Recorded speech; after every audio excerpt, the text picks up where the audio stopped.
ಬಿತ್ತಲ್ಲೇ ಬೇರೂರಿ ಗಗನಕ್ಕೆ ಕೈ ಎತ್ತಿ ಹೂವಿಡುವ ಗಿಡ ಮರಕ್ಕೆ ವಾಸ್ತುವೆಲ್ಲಿ, ಗುಡಿಸಲಿನ ಹೊಸಿಲಲ್ಲಿ ಬಡತಾಯ ಮಡಿಲಲ್ಲಿ ನಸು ನಗುವ ಮಗು ಮನಕ್ಕೆ ವಾಸ್ತುವೆಲ್ಲಿ. ಮನಸ್ಸೆಂಬ ಭೂಪಟದಿ ಗಡಿರೇಖೆಯಿಲ್ಲ, ಮನಸ್ಸೆಂಬ ಮನೆಯಲ್ಲಿ ಗೋಡೆಯಿಲ್ಲ. ಹರಿವ ನೀರಿನ ಹಾಗೆ ಬದುಕು ಚಲಿಸಿರುವಾಗ ಆಣೆಕಟ್ಟೆಯ ಮಾತು ಆಡಬೇಕೆ, ಬೀಸೋ ಗಾಳಿಯ ಅಲೆಗೆ ವಾಸ್ತುಬೇಕೆ.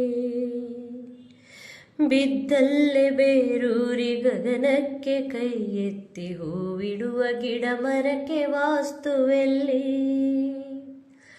ಎಂಥದೇ ಇರುಳನ್ನು ದಾಟಬಹುದು, ಹಚ್ಚಿಟ್ಟ ಕಂದೀಲು ಕೈಲಿದ್ದರೆ. ಹಣೆ ಬರಹ ಕೈಯಾರೆ ಬರೆಯಬಹುದು, ಎದೆಯಲ್ಲಿ ಅಕ್ಷರವ ಬಿತ್ತಿದ್ದರೆ.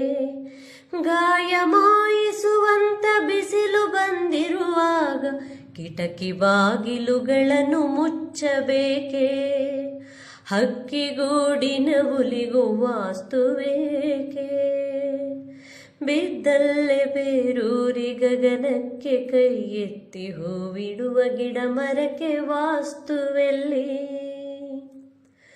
ಆತ್ಮೀಯವಾದಂಥ ಸಂಬಂಧವೇ ನಿಜವಾಗಿ ಮನೆಗಳ ವಿನ್ಯಾಸವು. ವಸ್ತುಗಳಿಗಿಂತ ವ್ಯಕ್ತಿಗಳನ್ನು ಹಚ್ಚಿಕೊಂಡರೆ ಮಾತ್ರ ಸಂತೋಷವು. ತುತ್ತು ಕಾಣದ ಬಳಗ ಸುತ್ತ ನಿಂತಿರುವಾಗ ಗತ್ತು ಶ್ರೀಮಂತಿಕೆಯ ಲೋಭವೇಕೆ. ಅಮ್ಮ ಹಚ್ಚಿದ ಒಲೆಗೂ ವಾಸ್ತುವೇಕೆ.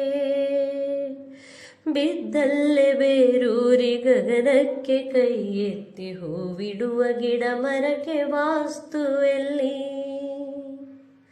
ಗುಡಿಸಲಿನ ಹೊಸಿಲಲ್ಲಿ ಬಡತಾಯ ಮಡಿಲಲ್ಲಿ ನಸು ನಗುವ ಮಗು ಮನಕ್ಕೆ ವಾಸ್ತುವೆಲ್ಲಿ.